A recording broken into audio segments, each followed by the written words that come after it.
अवैध खनन चलता है जी हमारे यहाँ पे, बहुत बुरी तरह से चलता है जी।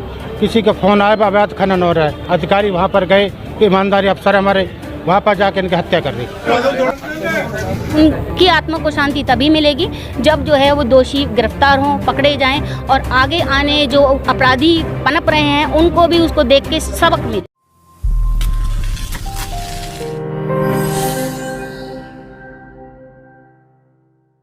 नुह जिले के खंड ताबड़ू के गांव पचगांव में डीएसपी सुरेंद्र सिंह की अवैध खनन माफियाओं द्वारा की गई निर्मम हत्या को लेकर बुधवार को ताबड़ू कस्बे के व्यापारियों ने बाजार को बंद करके रोष जाहिर किया और इलाके के मौजूद लोगों के साथ मिलकर शहर में विरोध जुलूस निकाला, जिन्होंने मुख्यमंत्री के नाम एसडीएम को ज्ञापन सौंपा। इस विरोध प्रदर्शन में अध्यापक संगठन से जुड़े हुए लोग भी शामिल हुए, जिन्होंने एसडीएम ताबड़ू को सामूहिक रूप से सौंपे गए ज्ञापन में प्रदेश मुख्यमंत्री मनोहर लाल से मांग करते हुए कहा कि मेवात के अंदर अवैध हथियार बनाने वाली फैक्ट्री चल रही है।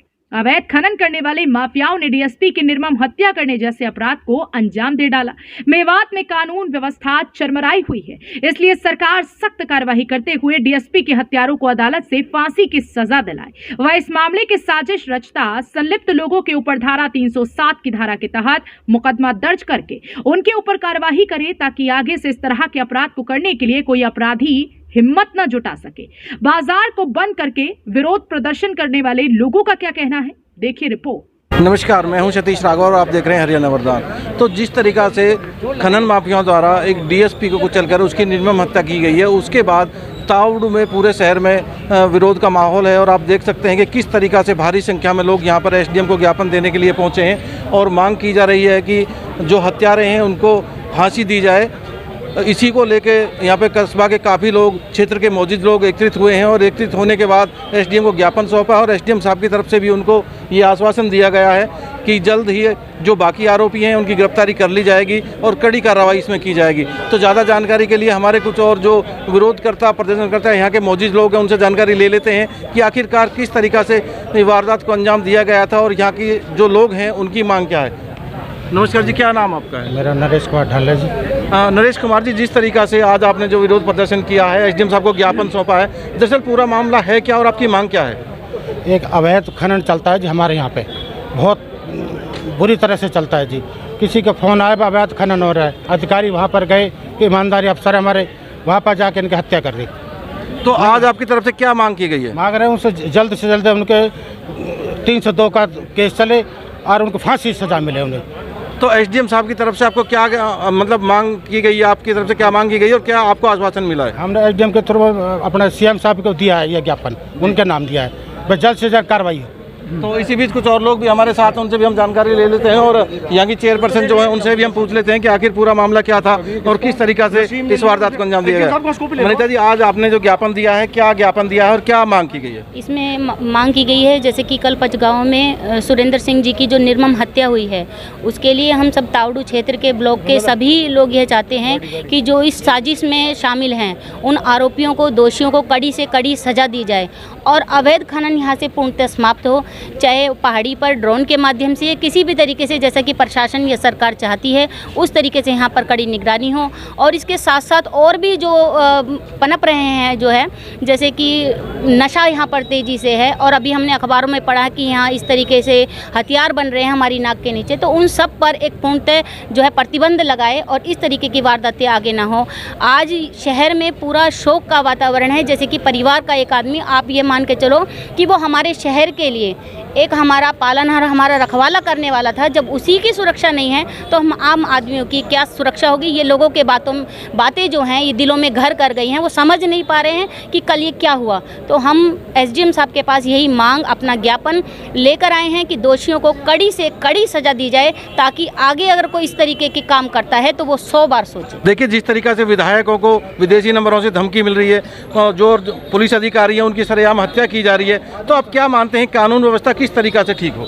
इस बारे में मैं प्रशासन की ही कमी समझूंगी, क्योंकि उनके साथ, क्योंकि डीएसपी कभी अकेला किसी दौरे पर नहीं जाता, तो उनके साथ पुलिस फोर्स भी होगी, उनका जो है साथ में भी होगा गनमैन, तो फिर भी उनके साथ में इस तरीके का हादसा हुआ, तो यह एक हमारे लिए सोच की बात है, हमारे तावड़ू शहर के लिए। और सरकार से हमारी पूर्णतः यही मांग है कि हमारे शहर की तरफ थोड़ा सा ध्यान दिया जाए, जो बाकी और भी हैं, और जो कल की हत्या हुई है यह तो उनके सामने है, ये तो किसी से नहीं छुपे, पूरे हरियाणा में इस बात की खबर फैल चुकी है। 3 महीने के बाद सर रिटायर होने वाले थे, हम लोगों का उनसे डेली का संपर्क था, मिलते थे, बहुत ही सहनशील थे, सबकी बातों को ध्यान से सुनते थे। शहरवासियों की एक मौजूदा आदमियों की उन्होंने कमेटी भी बनाई हुई थी, जिसमें वो खुद बुलाकर पूछते थे कि तुम्हारे शहर की क्या समस्याएं हैं। तो ऐसा आदमी जो हमारे काम करने वाला मिला और उसके साथ इस तरह की वारदात हुई, तो ये हम लोगों के जो है दिल पर एक चोट लगी है, और उसी के लिए हम जो है यहाँ पर एसडीएम साहब के साथ में अपनी मांग करने आए हैं, और उनकी मांग के जरिए ये हम मुख्यमंत्री तक भी ये मांग को पहुँचाना चाहते हैं, और इसमें सरकार हमारी मदद करेगी, इसी उम्मीद के साथ हम यहाँ तावड़ू वासी एकत्रित हुए। लेकिन मुख्यमंत्री की तरफ से 1 करोड़ रुपए की राशि और एक व्यक्ति को सरकारी नौकरी की बात कही गई है, तो आप कहां तक संतुष्ट हैं और क्या करना चाहिए सरकार को इससे आगे? नहीं, जो ये आर्थिक सहायता है उससे क्या है कि आगे आने वाले जीवन में मदद मिलती है, लेकिन हमारी वही मांग है कि उनकी आत्मा को शांति तभी मिलेगी जब जो है वो दोषी गिरफ्तार हों, पकड़े जाएं, और आगे आने जो अपराधी पनप रहे हैं उनको भी उसको देख के सबक मिले। देखिए, जिस तरीका से अभी आपके तावड़ू में हथियारों की फैक्ट्री बनाने के जो मामले सामने आए, हथियार पकड़े गए, तो आप क्या मानते हैं कानून व्यवस्था कितनी रह गई है और प्रशासन कितनी मतलब ठीक है यहाँ पे अपराधियों को लेकर? अपराध बहुत जोर पकड़ रहा है और प्रशासन पूरा साथ भी दे रहा है। अभी पीछे काफ़ी फैक्ट्रियों के और इस तरीके के मामले जो है उन्होंने किए हैं सॉल्व। यह है कि जो ये बढ़ चुका है अपराध, उसको समय लगेगा थोड़ा सा सही होने में। प्रशासन भी काम कर रहा है, हम ये नहीं कह सकते कि प्रशासन काम नहीं कर रहा, तभी हम लोगों तक खबर पहुंचती है कि वहाँ पर ये पकड़े गए, वहाँ पर इस तरीके का हुआ, तो प्रशासन को और सतर्कता की जरूरत है, तो ये हम यही कहना चाहते हैं। देखिए, मेरा लास्ट सवाल और भी, जिस तरीके से मतलब गोरक्षा को लेकर सरकार ने कड़ा कानून भी बनाया है, उसके बावजूद ही मेवात में गोरक्षा मतलब ये गो तस्करी और गोकशी रुकने का नाम नहीं ले रही, तो इसको लेकर आप क्या मानते हैं कि किस तरीके की मानसिकता लोगों की बन गई है यहाँ पे? मानसिकता में बदलाव पहले से आ रहा है, और जब अपराध इतने स्तर तक पहुंच चुका है तो उसको थोड़ा सा समय लग रहा है। बस ये है कि थोड़ा उसमें तेजी लाई जाए और इसको पूर्णतः खत्म किया जाए।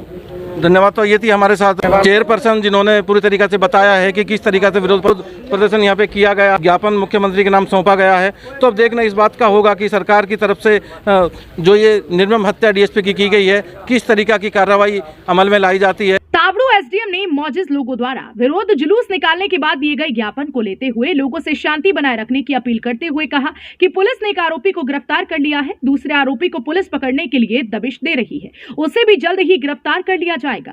लेकिन देखने वाली बात यह होगी कि पुलिस दूसरे आरोपी को कब तक गिरफ्तार कर पाती है। हुआ उसका न सिर्फ तावड़ू वासियों को बल्कि पूरे हरियाणा को, पूरे देश में बड़ा गहरा दुख शोक पहुंचा है, और पुलिस इसमें बड़ी सख्त कार्रवाई कर रही है। एक बंदे को तो कल ही पकड़ लिया था, दूसरे की तलाश जारी है, और मेरा आप सबसे अपील है कि शांति बनाए रखें, कानून पर विश्वास रखें और सख्त से सख्त उस पर कार्रवाई की जाए। हरियाणा वरदान के लिए नुहू तावड़ू से सहयोगी बाबू सिंगला के साथ सतीश राघव की रिपोर्ट। देश व प्रदेश की खबरों को सबसे पहले देखने के लिए हरियाणा वरदान चैनल को सब्सक्राइब करें, लाइक करें व शेयर करें।